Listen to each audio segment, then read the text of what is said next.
उसको बुखार है और हनुमान काकू काम पर आ गए। जी छोटे हुक्म। हनुमान भाई साहब को लगता है कि वसु को अपने बुरे कर्मों की सजा मिल रही है।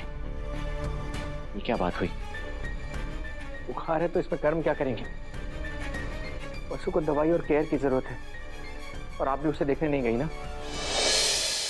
बमसा तो कंबल दे दीजिए ना औरत को, बहुत ठंड लग रही। ये सब थारे कर्मों का फल है। भगवान की लाठी में आवाज ना होए और वही पड़ी है थारे को। मैं थारी कोई मदद ना कर सकता। तूने अपनी देवी हुकुम और उनके परिवार ने बहुत तकलीफ पहुंचाई है। एक सुहागन होकर अपने सिंदूर को संपत्ति के बदले बेच दिया। बहू बन के अपने सासरे में आग लगाई है तूने। नरक मिलेगा थारे को। तेरे तिल चल कर मरेगी तू। मर भी जावे ना तो तुम्हारी मरी हुई शक्ल भी ना देखूंगा मैं। बाबू साहब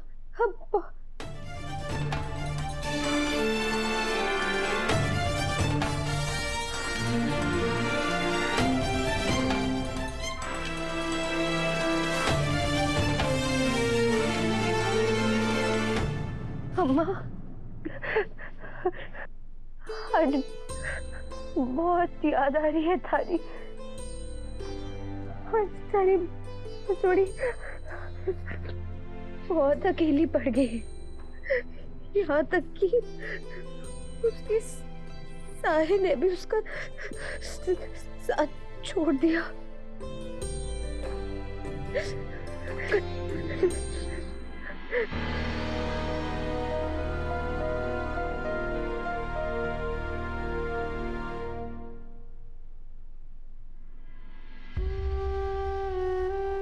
मुझे आज भी तुम्हारी आंखों में कोई धोखा या फरेब नहीं दिखता। फिर तुम्हारा बर्ताव क्यों बदल गया? क्या हो गया तुम्हें वसु?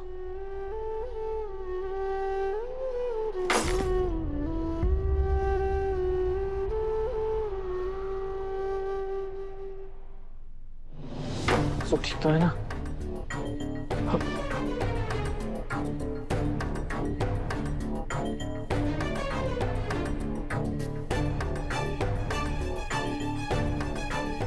मैं ये सब की सोच रहा हूँ।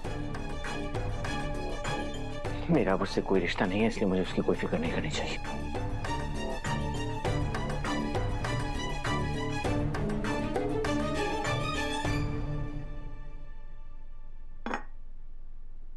वैसे आप ही कॉफी लेकर आई है। वसु का है? इतना बड़ा धोखा खाने के बाद भी छोटे हुकुम वसु को याद कर रहे हैं। वसु सच में बदकिस्मत है जो इतना अच्छा पति पाकर भी उसकी ना हो पाई। सावित्री वैसे कहाँ खो गई?